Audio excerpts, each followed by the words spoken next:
Hello guys, in today's video I am going to show you or teach you how to join a beta programs on Steam in just a few steps. Okay, so let's get started.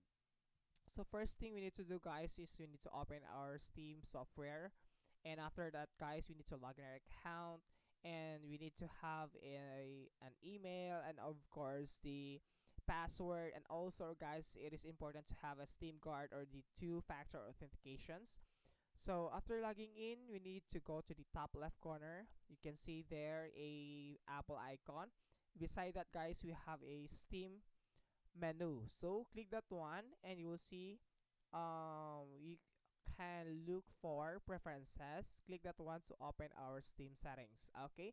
After that guys, you need to look for okay interface. Okay, this one, so that we can be able to join the beta programs on Steam. Okay, we can see here guys,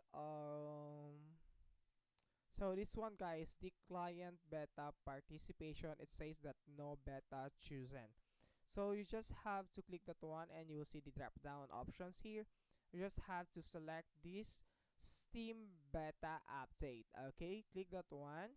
And after that guys, after choosing that one, you just have to restart your Steam software. So after restarting your software guys, you will be able to join the beta client or client beta. Okay, so that's it guys. I hope you enjoy and learn from these quick tutorials, and please don't forget to like and subscribe for more quick tutorials on Steam. Thank you.